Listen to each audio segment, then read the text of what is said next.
Ah yes, Super Metroid, such an amazing game. Straight off the bat, the game shows you what to expect out of it with the intro alone. The dark tone, the eerie music, and the baby Metroid shrieking as the game's title screen pops up on the screen and the serious tone of the music starts playing. With that powerful tone, you just know the game is serious. As you wait in the title screen, the game will load up sequences from the game you are expected to encounter. This is known as Super Metroid's hidden tutorial. So, if you're ever stuck or want to learn of the game's intended features, just wait around for the sequence to begin. Now, you heard me mention intended features, well, more about that later. Interesting enough, this game features something games very rarely did back then. The option to bind your buttons to fit a playstyle you are more comfortable with yourself. Not only that, however, you also have the special setting mode, where you can turn the game reserve tank into manual use or automatic usage when you run low on energy.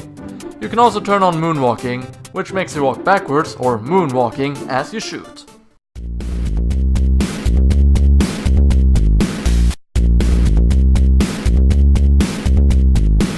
The lonely space station known as Ceres, our savior Samus was walking down the hallway with dead bodies lying on the floor. The baby Metroid was missing from its glass tube. Samus, are you okay? Are you okay? Are you okay, Samus? Samus, are you okay? Are you okay? Are you okay, Samus? Samus, are you okay? Are you okay? Are you okay, Samus? Samus, are you okay?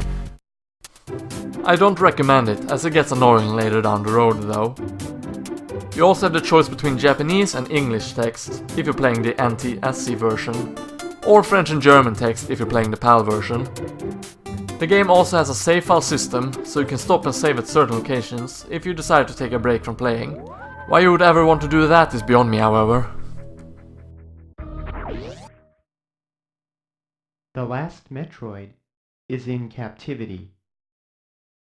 The galaxy is at peace.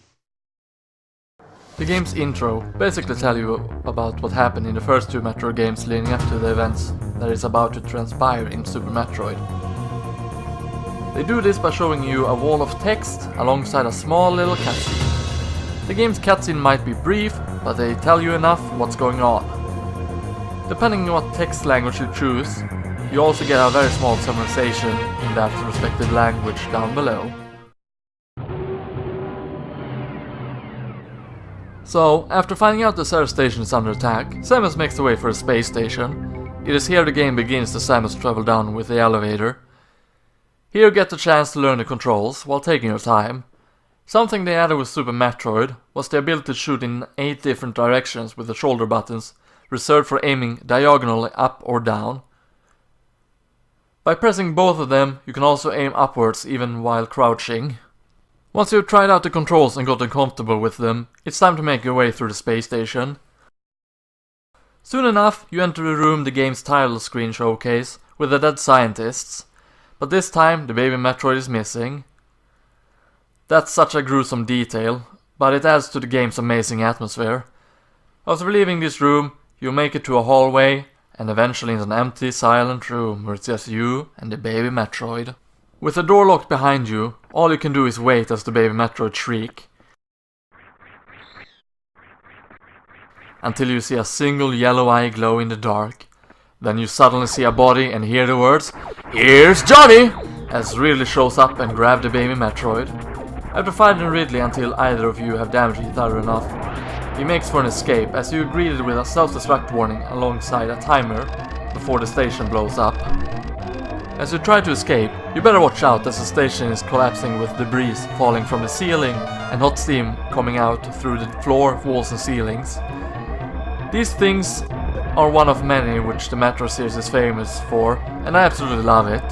Especially if you never played a Metroid game before, it will really catch you off guard, as one would expect the game to pan out and bring you to the next area at this point.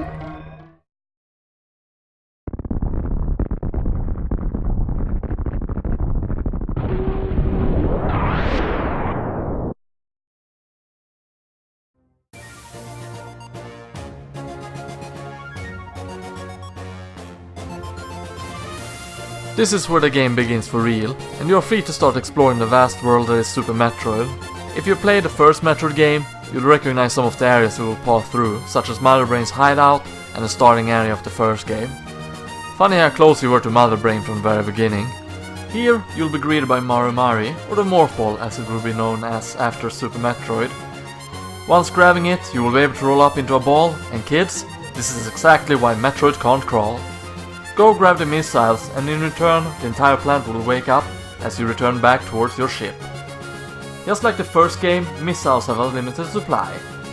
Super Metroid have had a huge impact on games that would come after it, and ended up defining certain aspects, which would come to be used down in the line future games outside of the series. For example, it's a forefather of 2D exploration games, which would eventually come to be called Metroidvania, which Castlevania Symphony of the Night continued in this form of genre. Now, what makes this style of game to be known as a Metroidvania, I hear you asking? Well, you need exploration with a vast map system, which preferably updates tile for tile, upgrades or collectibles that will make you stronger on your journey, or new abilities that unlock new areas of the game, alongside with backtracking. Now I can hear a lot of you sighing at the word of backtracking. But funny enough, Super Metroid allow you to skip the backtracking parts if you are skilled enough at the game to minimize the backtracking. More about that a little bit later. Every area of the game there's a map terminal that gives you a map that shows you a majority of the area you are in. This is a good way to help those who are new to the game to have an easier time finding their way, but still having secrets which can be found without the rooms marked out on the map. Finding secrets are part of the game genre after all. This is something I absolutely love as well, the fact that it's optional. Other games in the series, such as Metroid Fusion and Other M, would force the map on you every time you enter a new area. The key difference between the two is that Fusion would still have secrets to unfold, unlike Other M, which is just as much Metroid as a potato would be. The game loves playing tricks on you, as collecting certain items will trigger events, like the Morpho Bomb, where the mid-boss is hidden inside a statue. Now, the mid-bosses serves as obstacles. However, as far as I'm aware, there are only 2 of the mid-bosses you're actually forced to kill, as the others are completely optional through several sequence breaks. For example, using the unintended skill known as Mock Ball, you can get super missiles earlier than intended, skipping Spore Spawn if you so desire. Getting them early also saves you some time backtracking later on. Using the wall jumping technique which has been introduced in this game, you can reach the higher areas of Red Brinstar by wall jumping your way up. This way you can get the power bombs earlier as well. To list off the items that can be accessed earlier without intended equipment beforehand are the following: Super Missiles, Power Bombs, X-Ray Scope, Ice Beam, Wave Beam, Spacer, and many more pickups.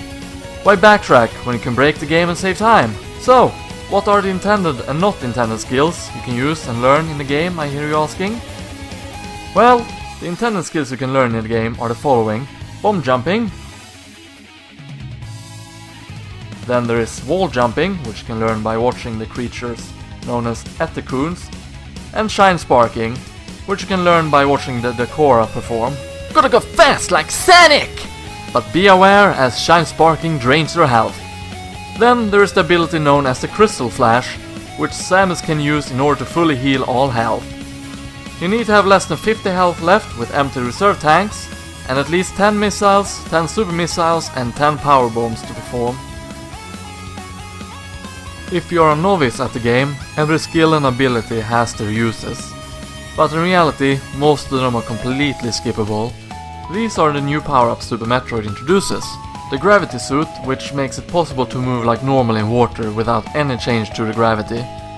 The Speed Boost, which I previously mentioned. The Spring Ball, which makes it possible to jump while in Morph Ball mode. Then we have the Weapon Beams. When it comes to the Weapon Beams, 2 new things has been introduced. We have the Charge Beam, which lets you charge your beam to make it stronger.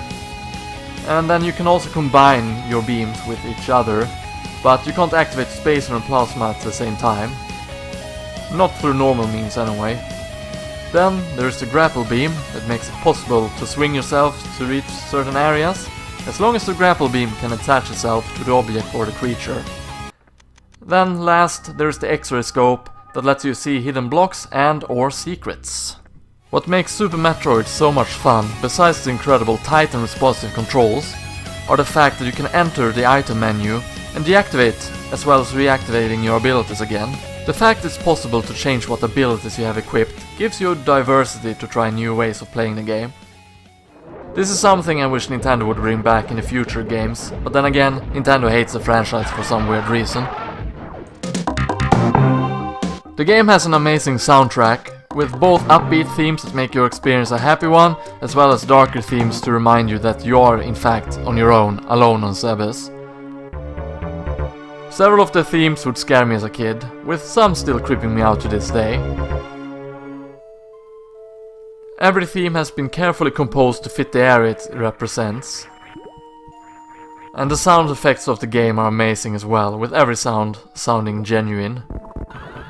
The bosses themselves are pretty impressive, with both the design and details. While the game has a few bosses, the quality which has been put into them are amazing. One thing to point out is that the bosses in these games are always guarded by an eye door. Interesting enough, some bosses will act differently if you shoot them with different weapons. It is here the detail and thought about the bosses really shine through. For example, the boss Fantoon will start panicking if hit by a charged waybeam shot, but if it hits by a super missile instead, it will activate a different attack and become invincible instead, as it forces you to dodge its frantic attacks. While Dragon is weak to electricity and can be killed with the use of the grapple beam, an electrical device inside the boss room itself. Once you are done with killing the game's 4 main bosses, it's time to head down into Torian, the final area of the game. This is the only area of the game, with the exception of Ceres, that does not have a map terminal in it. In Torian, you will encounter the enemy the game has been named after, the Metroids. You need to kill them all in order to make it further in each area. To kill them, you need to freeze them and blast them with 5 or 1 super missile, or you can simply kill them with 3 power bombs. I used to think the power bomb was completely useless in this game aside from opening a few doors, but as it turned out, you have more uses for them than I ever gave them credits for. Once you enter the inner area of Torian, you'll be greeted by a 3rd chorizo statue, but this one seems to have been eaten, as all that remains of it is dust. Here, you are reunited with the baby Metroid. However, the little bastard has grown huge and oh shit, it's trying to kill you! However, as you are about to die, it recognizes you, gets sad, and escapes away as you shoot it like the monster you are. All that awaits you now is the final fight against Mother Brain. Just like the first game, she's in a glass tube, which you break, and then she dies as you are closed inside a room. If you remember what I said earlier about the game tricking you, this is once again one of those times, as Mother Brain raises from the ground with her new robotic body. This is simply a fight Samus cannot win, as Mother Brain completely crushes you with her Hyper Beam. As you're about to be killed with a final Hyper Beam, the Metroid swoops in and decides Mother Brain needs a new hat. A life-eating hat, that is. As Mother Brain has been drained of energy, the Super Metroid, get it, it's the game's title, is about to take off as it sees Samus down on the knees. It lashes onto Samus and brings all of your energy back as well, staying there as Mother Brain wakes up and starts shooting at the Super Metroid.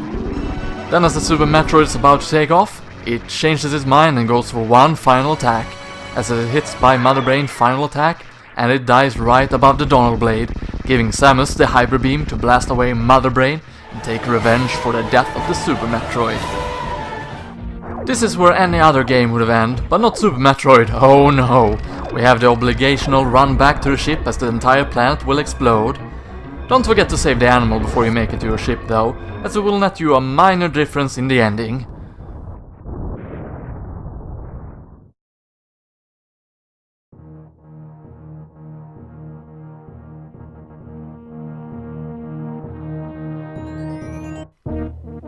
Then it's time to see how quickly you beat the game, which also grants you one of 3 different endings, which is determined by how quickly you beat the game. An amazing detail presented at the end of the game. So ultimately, what do I think of this amazing game, now that you have watched through my not so reviewing review? Well, plain and simple, it's one of my favorite games of all time. The game's engine is very well made, and aside from the Wii U to console PAL version, the game has the most amazing responsive controls in a game I've ever played. Left alone all the tiny details the game has with its graphical design, the map design, the bosses, the music, and about everything really. The game's length is perfect, and there are various ways you can play through the game whether it were intended or not. Say for example you want to play through the game without the Varia suit and the space jump. Well, you can do that.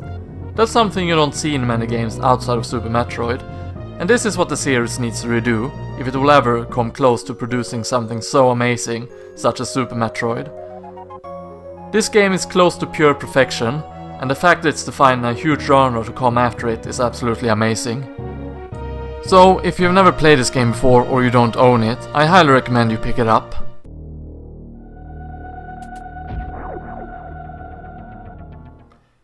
And at the end of the day you can sit down, relax and be proud that you got that 100%.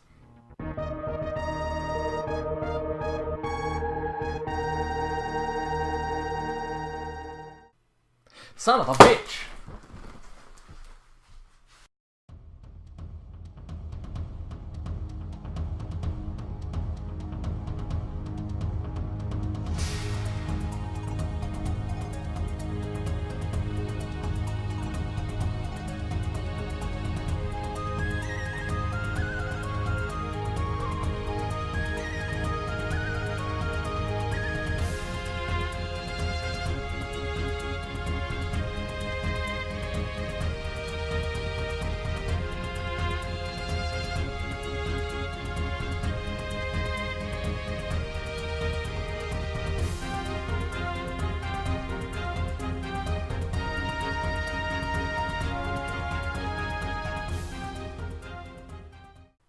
We just got the Donald Blade, it's ours to command.